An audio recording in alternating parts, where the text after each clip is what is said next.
सबसे पहले खबर जम्मू कश्मीर से आपको बता दें, फारूक अब्दुल्ला को समन जारी किया गया है। जम्मू कश्मीर के साबिक वज़ीर आला नेशनल कॉन्फ्रेंस के सदर फारूक अब्दुल्ला को ईडी ने समन जारी किया है। फारूक अब्दुल्ला को पूछताछ के लिए 31 मई को तलब किया गया है। ज़राए के मुताबिक फारूक अब्दुल्ला से चंडीगढ़ के ईडी दफ्तर पूछताछ की जाएगी। हालांकि एजेंसी ने अभी ये वाज़ेह नहीं किया है कि किस मामले में एनसी सदर से पूछताछ की जाएगी। वाज़ेह इससे कबल जम्मू कश्मीर क्रिकेट एसोसिएशन घोटाला मामले में ईडी फारूक अब्दुल्ला से पूछताछ कर चुकी है।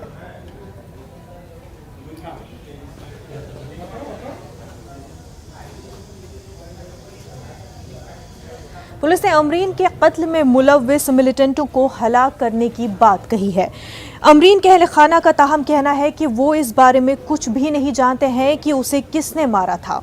अमरीन के वालिद का लगातार यही कहना था कि इंतजामिया की जानिब से उनसे मिलने के लिए कोई भी नहीं आया। उन्होंने कहा कि अमरीन ने की उनका घर चला दी थी, इसलिए अब उन्हें माकूल मुआवजा मिलना चाहिए। इस हमले में फरहान नामी 10 साला बच्चा भी जख्मी हुआ था। फरहान ने न्यूज़ 18 उर्दू से बातचीत की। पहले अपना नाम बताओ। मेरा नाम है फरहान। फरहान, किस तरह ये वाक़ा हुआ?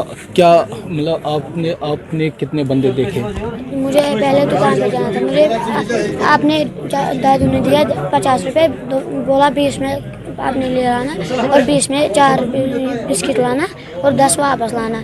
मैं जब निकला वहाँ से दो लड़के आए। एक तो उनका सड़क पे वो वही था, 2 हमारे घर आए, वो यहाँ पर थे। उन्होंने बोला अपनी मौसी को बुलाओ। मैं जब अंदर गया मैंने मौसी को बुलाया। वो पहले तो दरवाजे पे थी। पहले तो उन्होंने उसे शक नहीं किया। पहले बोला उनको बड़गाम में शूटिंग है, आप आ सकती हो। उन्होंने बोला नहीं मैं नहीं आ सकती, मैं बीमार हूँ। वो आगे आई। उन्होंने बोला, मेरी मौसी ने बोला उनको आप कौन हो। उन्होंने उसी समय गन निकाला। उन्होंने पहले तो एक फायर किया यहाँ पर उनको, फिर वो अंदर भागी, फिर वहाँ से किया दूसरा फायर, वो दरवाजे से टकरा गई, फिर वो नीचे गिर गई। मुझे नहीं पता मुझे कहाँ से आया फायर। आप कहाँ पर थे उस टाइम? कहाँ पर थे आप? मैं वहाँ पर था। ठीक, तो आपने देखा, वो चेहरा देखा, वो कौन बंदे थे वो? नहीं, मुझे अभी याद नहीं है आपको? मुझे बताइए, जो पुलिस ने दावा किया उन्होंने दोनों उन मिलिटेंटों को मारा है, आपको लगता है यही वो दोनों थे? मुझे कहाँ मारा? ये ऊँची पोरा में मारा, दूसरे डिस्ट्रिक्ट में। हमको क्या पता है वही लोग है, कौन है, क्या है, हमको क्या पता है। आपने उस वक्त किसी का चेहरा देखा था शाम को? मैं कमरे में, यही बच्चा आया, मैं कमरे में तो आयों को मारा। मुझे कहाँ मेरे यहाँ कमरे में, मेरी आँखी भी ख़त्म हो गई इसकी। मेरे सामने मारा, जो सब फायर मारा मेरे सामने, मैं कमरे में, इसी कमरे में इस वक्त ने दूसरा फायर लगाया है। जिस तरह बच्चा बोल रहा था, अभी 3 बंदे थे, एक बाहर वेट कर रहा था। सड़क पर बैठा स्कूटर पर, 2 अंदर यहाँ मेरे घर आया, एक पीछे रहा, एक यहाँ रहा। अच्छा, कल आप जब हमारे साथ बात कर रहे थे, आपने तब बोला था एडमिनिस्ट्रेशन की तरफ से कोई नहीं आया आपके पास? आप तक कोई खाली एसपी साहब रात 4 बजे आया और एसओसी साहब बड़गांव एक चाडोरा आया, बस इसके बाद कोई नहीं। अच्छा, क्या चाहते हैं अभी सरकार से? सरकार से चाहते हैं, मेरा बेटा भी यही, बेटी भी है, कुछ मुआवजा? हाँ, मुआवजा देना जरूरी। मैं पत्थर पड़ गया, ज़मीन पर पड़ गया। मैं इंसाफ मांगूंगा बस, नहीं। इनके वालिद हैं अमरीन के, वो सरकार से अब मुआवजे की अपील कर रहे हैं ताकि उनको कुछ मदद हो सके। हालांकि उनका ये भी कहना है, जिस तरह से इन्होंने लगातार कर भी बात की थी, इनके पास एडमिनिस्ट्रेशन की जानिब से कोई इनके पास नहीं आया। न्यूज़ 18 नेटवर्क के लिए खुशरू बड़गाम से मैं आबिद हुसैन। वहीं जम्मू कश्मीर के साबिक वज़ीर आला और PDP की सरबराह महबूबा मुफ्ती ने बड़गाम जाकर अमरीन के अहल खाना के साथ ताज़ियत पेश की, उनसे मुलाकात की।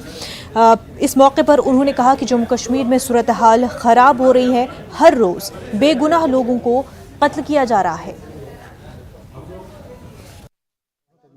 कि जम्मू कश्मीर में बेगुनाहों का, खासकर कश्मीरियों का, चाहे वो राहुल भट्ट हो, चाहे शोएब गनाई हो, चाहे वो सैफुल्लाह कादरी हो और आज हमारी बच्ची अमरीना भट्ट हो, तो ये तो एक रोज का मामूल बन गया है। और जो मरकजी सरकार है वो जूं की तूं है। उनकी जो उनकी मस्कुलर पॉलिसी है, दबाव की पॉलिसी है, दोन्स की पॉलिसी है, उसका ये नतीजा है कि दिन ब दिन जम्मू कश्मीर में हालात बेहतर होने के बजाय बिगड़ रहे हैं, खराब हो रहे हैं, और वो पूरी दुनिया में ये चिल्लाते हुए फिरते रहते हैं कि जम्मू कश्मीर में सब ठीक ठाक हो गया। जम्मू कश्मीर में कुछ ठीक ठाक नहीं हुआ। जम्मू कश्मीर में रोज बेगुनाहों की हलाकतें हो रही हैं। जम्मू कश्मीर में रोज कश्मीरियों का खून बहाया जा रहा है। और अनफॉर्चुनेटली जो मरकजी सरकार है, जो बीजेपी सरकार है, जम्मू कश्मीर के मसले को एक तो सिक्योरिटी और मजहबी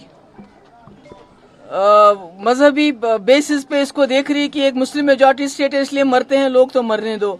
तो मुझे लगता है कि इससे हालात सुधरने के बजाय खराब हो रहे हैं। ये तो बड़ी अजीब बात है कि जब भी कोई हादसा हो जाता है उसके 12 घंटे 24 घंटे के अंदर अंदर कहा जाता है कि जिसने ये हादसा किया उनको हमने मारी। इसके बारे में मैं ज्यादा कुछ कह नहीं सकती। एक बच्ची थी, अपने रोजगार का इंतजाम कर रही थी, अपने बाप को पाल रही थी, अपने फैमिली को पाल रही थी। तो मैं समझती हूँ कि रोजगार के लिए घर से निकलना, मेहनत करना, और ऐसे में कोई मारा जाता है तो हमारे में तो कहते हैं वो शहीद है।